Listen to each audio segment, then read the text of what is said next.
Hi, everyone. Waiting for Mia to join.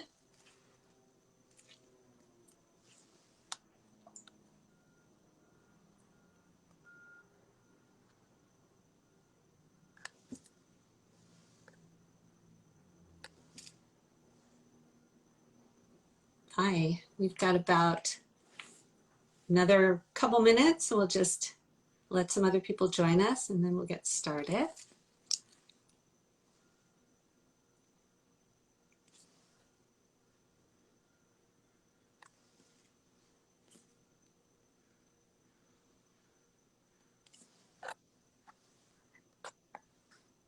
Hope everyone's good, having a good day. We're going to learn about some good health today. 1 minute, and I think my co-host may need a little help getting in here. Let's try again.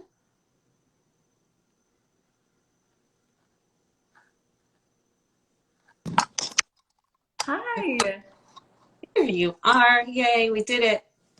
Hi, how are you? Good. How are you? I'm excited. It just is noon. I guess we can get started. The clock ticked. Let me welcome everybody. So welcome to our Myth-Busting Probiotics Instagram Live, hosted by TruBiotics. I'm Dr. Lauren Crosby, and I'm proud to be a member of TruBiotics Scientific Advisory Board. I've been working with infants, children, and teens for more than 20 years as a pediatrician in the Los Angeles area.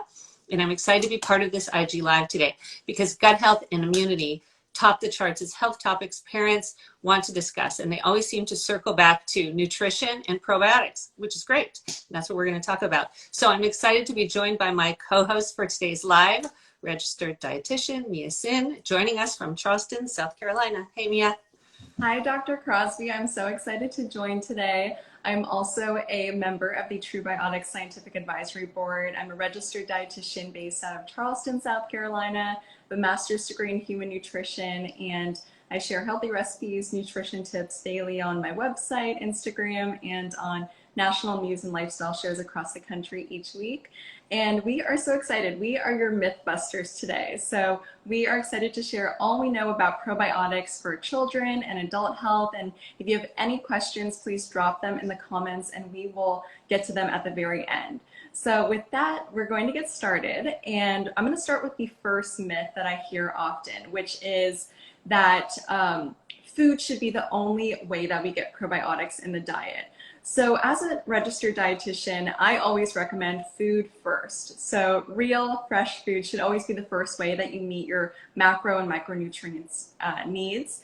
But in the case of probiotics, I advise my clients to consume fermented foods regularly. So that includes sauerkraut, kimchi, or most commonly yogurt. But with one caveat, how much added sugar are you consuming to get those probiotics, especially in yogurt? You know, there's so much hidden sugar in popular probiotic rich foods like yogurt, and if it's not real sugar, then it's artificial sweeteners. Additionally, some research suggests that some of those live microorganisms that are used to make fermented foods, such as yogurt, may not survive transit through the stomach or do not contain proven benefit. And so depending on how they're processed. So with that being said, if you don't like the tartness of plain yogurt or you aren't eating sauerkraut or kimchi regularly, which many of us aren't, I recommend a daily probiotic. Yes, definitely. And I agree, especially that sugar issue. It's really an issue, especially for children who are already picky eaters and they love the sweetness of all those high sugar yogurts. Like the other day, someone was like, yeah, my son eats yogurt, but it has to have tons of mini M&Ms in it. I'm like, ugh, that's dessert. Not really what we're going for to get your good probiotics in your body. There's a lot of sugar in processed foods and packaged foods, so I recommend that my patients look for daily probiotic supplements that don't contain sugar. Many of the kids I see take gummy supplements too, and when you say hidden sugar, you have to look at those labels as well. Gummy probiotics, gummy vitamins often have sugar. So if kids won't take a chewable, they are an option, but you just want to look for sugar-free, no artificial sweeteners too, those probiotic gummy supplements. Or there's also powder forms available, which is great, so you can mix it into foods or into drinks. Also great options. So Dr. Crosby, what would you tell parents who think that all probiotics are the same? That's another myth I try to debunk, but it's a confusing thing for families. So probiotics are live microorganisms that, when they're consumed, they help to repopulate your gut with good bacteria, and we want that.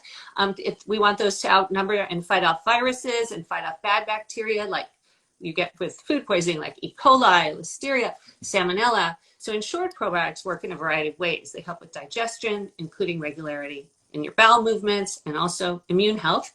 But bear with me here a bit because I want to try and break this down a little bit more.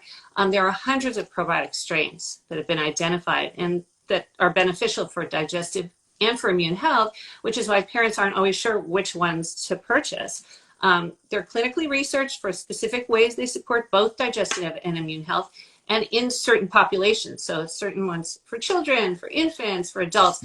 So for instance, probiotic strains like Lactobacillus acidophilus LA5 and Bifidobacterium animalis BB12 have been studied for more than 30 years and in more than 10,000 subjects, including the world's largest clinical trial to date. So that's the big numbers, and also many years to have experience with these. It's a powerful duo because they've been studied for supporting both digestive health and immune health in the body. These strains have also been researched for their ability to reduce the impact of a disrupted gut microbiome due to something very common, which is just a simple course of antibiotics. It can really mess you up. So, and I see that a lot.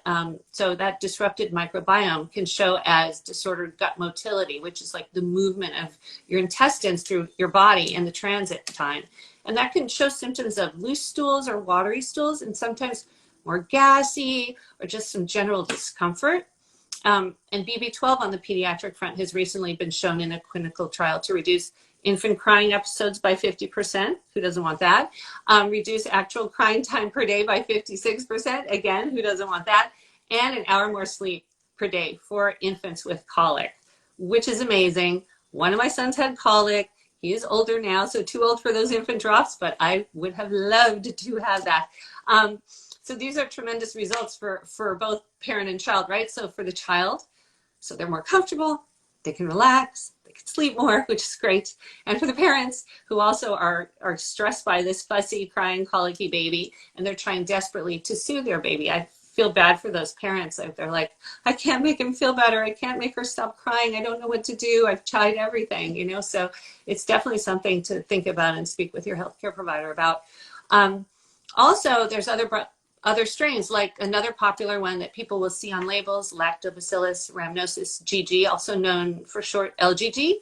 We see that a lot, and that's been studied also in children, and the science is compelling for both healthcare providers and for parents. We have good info on that one as well. In one study, LGG was found to reduce the number of episodes of loose stools in children. So common, and there is a nasty stomach virus going around here. I was on call last night and got some calls about that, some vomiting in the middle of the night, and some diarrhea kids. So we've been out here in LA, we're seeing a lot of that right now. Also in another study, children experience fewer upper respiratory tract infections and missed daycare days after taking the LGG for 3 months.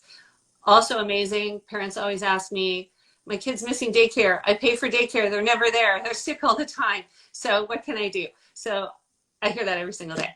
And probiotic strains, what I'm basically, the info here is that they're not all created equal. So it's important for parents to look at the strain that they or their child are taking and the science to support its use and its ability to meet the needs of everyone in the household, and you know who needs them or is considering trying them. So we have a lot of good info on it, and certainly a lot of benefits. I mean, less crying in a baby, better sleep, less tummy aches, less diarrhea, less upper respiratory infections, which then can lead to things, right, like sinus infections, ear infections, chronic coughs. So good stuff, really. Yeah. Dr. Crosby, that brings up another myth that I hear a lot, which is that the number one thing to look for in a probiotic supplement is CFUs, or colony forming units. And that just isn't true. So CFUs simply refers to the number of live and active microorganisms that can be found in each serving of probiotic that you're taking.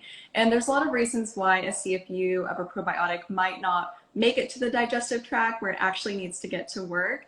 Probiotics are extremely sensitive to heat and moisture, and since they're live, heat and moisture can kill the microorganisms. So in my opinion, as a dietitian, I think it's more important to have a well-researched probiotic strain rather than the one with the highest levels of CFUs in the product. So for instance, the TruBiotic strains, VB12 and LA5, they're proven to survive the GI tract, and the VB12 strain in TruBiotics has one of the best survivability rates in the GI tract among all probiotic strains. So if you're choosing between a well-researched probiotic strain that has been studied to survive the GI tract or a product with trillions of CFUs of an unproven strain, I'd for sure go with the strain over the CFUs. Yeah, it makes sense. I mean, I have people saying this has billions and billions of bacteria, so it must work, but does it? So Right. that's that's really a common question as well. And a couple other things that I wanted to mention, and then in a little while we'll also do Q&A because we have some good questions coming in. I think it's also important to point out that many of the probiotics used for gummy supplements are probiotic spores, and I don't think that's well known at all. So I think it's really important for people to understand that and why. So Mia, you had said, right, that probiotics are sensitive to heat, which makes sense, and moisture. So gummy supplements are created with heat and water. So a non-protected probiotic strain would not survive that process.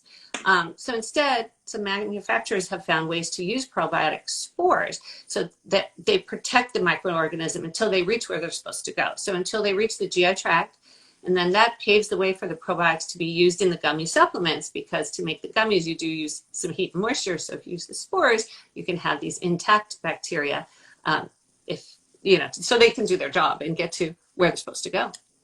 Yes, exactly. And so our TruBiotics sugar-free probiotic gummies for kids and adults, they include a specific bacillus probiotic, DE111, which is a probiotic spore. It is well-researched, clinically proven to positively modulate children's gut microbiome in ages 2 to 6. So kind of just to recap, selecting a probiotic supplement really comes down to 4 things. So one, identifying why a probiotic might be needed. So whether it's digestive health, immune health, helping with regularity, bloating, diarrhea, constipation. Number 2, if you need an infant, child, or adult supplement. 3, looking at the strain and available research. And 4, selecting the best format for you. So maybe it's a capsule you swallow, a gummy, chewable, or a liquid supplement. Right, it makes sense, and it's a lot of information. So people go to the store and they're like, now probiotics are popular, so there's so many. So at least we're giving you a little information about certain ones that you can go, okay, it has this, it has this. There's a lot of research behind it, so these are the ones that I should definitely try. Also, I think we have a bunch of good questions coming in. So why don't I start with reading some and we can go through them. Okay, I'll start with one, and this one looks like we could both answer. What would be a few reasons you would recommend a probiotic to a child or an adult? So some of the things that I was kind of talking about is like kids who are sick a lot, kids who have diarrhea a lot, kids who have to be on antibiotics a lot. So basically to support optimal functioning of the GI tract, including susceptibility to those occasional diarrhea episodes, and also for constipation, because we know many families who are looking for probiotic for regularity, like kids who are super picky eaters, often are really prone to constipation, so that can be a big problem. And also for supporting respiratory health, like we were talking about, and even there's stuff coming out, more information and research about skin health benefits for probiotics, but hopefully we can touch on that one another time and give some more info and data on that. But I think people would be interested also in hearing about that. So, but yeah, your answer. Adults who experience irregularity or constipation, a probiotic may be of benefit, but I would recommend a probiotic supplement to any healthy adult. Yeah, I think there's no downside, and that's what people ask me all the time. Like the child was on them and they finish their antibiotic and they'll say, well, they're taking it, should they keep taking it? And I say, yes. I mean, they tolerate it really well, and it has so many health benefits, immune benefits. We know that 70% of the immune system's in the gut, so we can support that. this way. So again, no downside for that one. So looks like another Yeah, question. our next question, which is what is the difference between a digestive enzyme and a probiotic? So that's a great question. So digestive enzymes are proteins that help facilitate the breakdown of those three macronutrients, fat, protein, and carbohydrates that we consume. So some studies suggest that digestive enzymes supplements can help increase absorption and utilization of those macronutrients, which could be a particular benefit to someone with an intolerance or sensitivity to a certain macronutrient like fat, for example. Probiotics, on the other hand, are live organisms that, when consumed, colonize, grow, and proliferate in the large intestine. So in doing so, they crowd out the bad bacteria, viruses, other pathogens, and they help work to modulate the immune system and digestive system. So that's where they differ. Right. No, that makes sense. Because that's a good question too, if you're not familiar with all of these different types, because they're very different types of supplements, but they all work in the gut, but in totally different ways. Now, get almost every day is, should the probiotics be kept in the freezer or in the fridge? So again, great question. Very common question. For the strains that we talked about, which are used in the TruBiotics line of probiotics, the answer is no. TruBiotics probiotics are in that a live state, but it's a live dormant state, meaning that they can be kept at room temperature, which is great. Because then also you might not forget about them as much. You could see them on your counter. For instance, once the TruBiotics B lactis strain, which is found in the baby drops, encounters water and food, it actually then becomes active. So that's really good to know. In contrast, there's other strains out there. One B infantis is one of them. It needs to be stored in the freezer because it's not in a dormant state. So you just want to make sure that you read your packaging to store it correctly. Also, if you aren't sure, of course, show it to your healthcare provider if you have any questions about that. Okay, I have another question. Good question. Do you need to switch up your probiotic strains, or can you take the same strain or brand forever? Excellent question. We haven't found any evidence that suggests the body actually needs a break from probiotics or gets used to them. In fact, it's actually the opposite. So that's like what I was saying earlier. Like I tell the families, well, if they're fine on it and they're doing well and they're pooping and they are healed, and just keep going. So it's important to keep consuming beneficial microbes over the long term to maintain an ideal intestinal microbiome. So similar to the benefits of maintaining your proper fiber intake, which I'm sure you talk to people about fiber a lot, it's important to make probiotics also a daily habit to keep reaping those health benefits. So if your probiotic is working for you, there's no reason to stop it. You should just stay on it and keep using it. It's only good. If you do have some changes in your diet, or you start taking new medications and you experience changes in your gut, in your digestive system, the motility like we talked about, then you also may want to talk to your physician to see if something else is recommended for you, a different brand or a different strain based on what your symptoms are. But usually if it works for you, I find it continues to work for you. Mia, do you kind of agree in most of the time? I agree. Yeah. Okay, great. Good. So I'll go into our next question, which is, do probiotics bloating? So belly bloat is a temporary condition. It usually is caused by, eating really fast or swallowing air while eating, constipation, lactose intolerance, stress, GI disorders. There's a bunch of different reasons. Also, there's many different foods that can trigger it as well. So like Brussels sprouts and cabbage and carbonated drinks, chewing gum. So one way to kind of help with that is to eat small, frequent meals throughout the course of the day versus big portions at a time. That may help reduce bloating. But there is some research that probiotics like TruBiotics can be of benefit. It's comprised of the two most clinically researched types of good bacteria, and they have been clinically proven to improve digestive motility in healthy adults. So it can possibly help with bloating as well. Okay, that's good. Yeah. Yes. So our next question I will go into, does a person need to have a higher fiber and water intake when taking probiotics? So we had just talked about fiber. So fiber, especially prebiotic fiber, kind of work synergistically with probiotics. They support digestive health, immune health. Prebiotic fibers, it's kind of fuel for probiotics. It helps feed them, nourish them. However, fiber is similar to a sponge, so it needs water to plump up and pass smoothly. So if you consume more than your usual intake of fiber, but not enough fluid, you may experience constipation, nausea. The dietary guidelines recommends 22 to 28 grams per day for adult women and 28 to 34 grams per day for adult men. And most Americans don't get enough fiber, so focusing on fiber is important just for digestive health. But the general recommendation is about 1 ounce of water per kilogram of body weight. So for most people, that averages out to around 8 or 9 glasses of water per day. So, and this next question is, can probiotics help with autoimmune diseases? So, for those with autoimmune diseases, it's really best to speak to your healthcare provider about the dietary supplements that you should and shouldn't take, including probiotics. Right, that's a great question. We actually have a lot of good questions. I'm going to keep going because they're so good. I think looks like another one about prebiotics. Yeah, Mia, do Okay, you do that one. Yeah. So, so this person asks, I've heard a lot about prebiotics. What's the difference? And should I take one over the other? So I briefly touched on that, but prebiotics are a non-digestible food component that selectively stimulates the growth and activity of those beneficial bacteria, aka probiotics. So together they really work synergistically to support digestion and immune health, creating a healthy, balanced gut microbiome. And another product that we work with, Life's First Naturals cow colostrum, it's really a smart supplement to pair with the probiotic because it contains those prebiotics. So they work synergistically to support immune health and digestive health. Definitely. Okay, great. And here's one for me. At what age do you recommend I start my kids on a probiotic? Really also excellent question.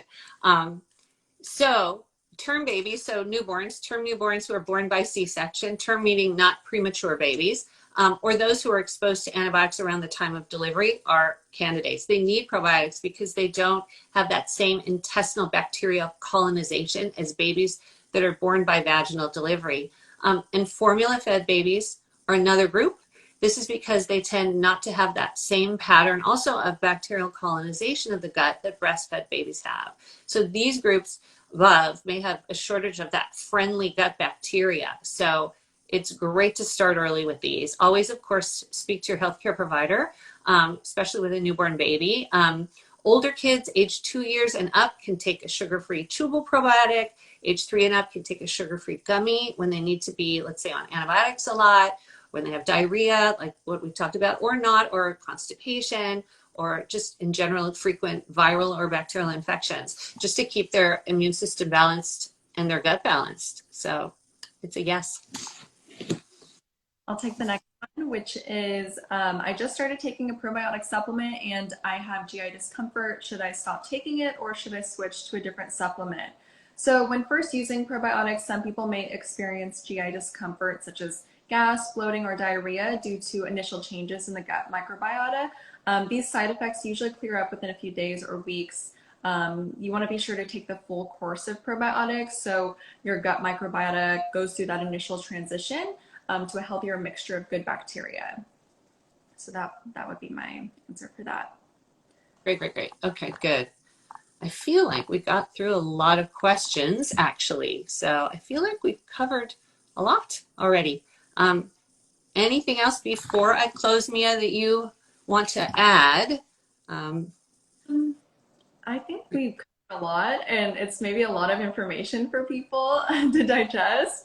But you can reach out to us if you have any personal questions regarding probiotics. We're happy to answer them, and hopefully we were able to answer your questions today, debunk some myths, and this has been Great, great. Thank you. Thanks everybody for joining us. But yes, like Mia said, if you have other questions, please DM TruBiotics and we'll get to them and get them answered for you. And have a great day, everybody. Thanks for joining us. Hope we can do it again sometime. bye. Bye.